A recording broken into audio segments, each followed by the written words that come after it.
ఇక్కడైతే cake cut చేసేసి పిల్లలకి అందరికీ కేక్ అయితే డిస్ట్రిబ్యూషన్ చేశామండి. దాంతో పాటు రిటర్న్ గిఫ్ట్స్ కూడా ప్లాన్ చేశాను. చాలా క్యూట్ రిటర్న్ గిఫ్ట్స్ని. రిటర్న్ గిఫ్ట్ ఎలా ప్లాన్ చేశానంటే పౌచ్ అయితే తీసుకున్నానండి. పౌచ్ అంటే పిల్లలకి స్కూల్ టైం కాబట్టి ఎవ్రీ ఇయర్ స్కూల్కి వెళ్ళేటప్పుడు కొత్త ఐటమ్స్ తీసుకుంటారు కాబట్టి ఇలా పౌచ్ని ప్లాన్ చేశాను. ఈ పౌచ్ చాలా బాగుంది. పైన 3D ఎఫెక్ట్ లాగా వచ్చి ఉంటుంది. పౌచ్ లోపల పెన్సిల్, ఎరేజర్, వాళ్ళకి కావాల్సిన క్రయాన్స్, షార్ప్నర్ ఇవన్నీ ప్లాన్ చేశానండి. చాలా క్యూట్ అనిపించింది. చాలా బాగా పిల్లలు ఎక్సైట్ అయ్యారు. పిల్లలకి కూడా చాలా బాగా నచ్చిందని చెప్పారు. ఇదైతే నేను రిటర్న్ గిఫ్ట్ కింద ప్లాన్ చేశాను. ఇలా వచ్చిన ప్రతి ఒక్కరికి నేను చేసిన ఒక తప్పు ఏంటంటే అంత పింక్ అయితే తీసుకున్నాను. నేనైతే బ్లూని ఎక్స్పెక్ట్ చేశాను, స్పేస్ థీము. బట్ ఇక్కడ బార్బీ డాల్ థీమ్ వచ్చేసింది. చాలా వరకు అందరికీ మనకి బ్లూ థీమే వచ్చిందనమాట.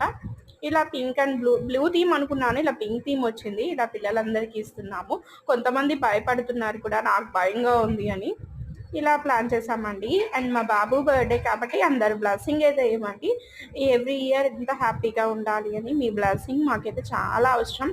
థ్యాంక్ యూ, సపోర్ట్ చేస్తున్నారు, బాగా వీడియోస్ పోతున్నాయి. Thank you, love and support. Bye.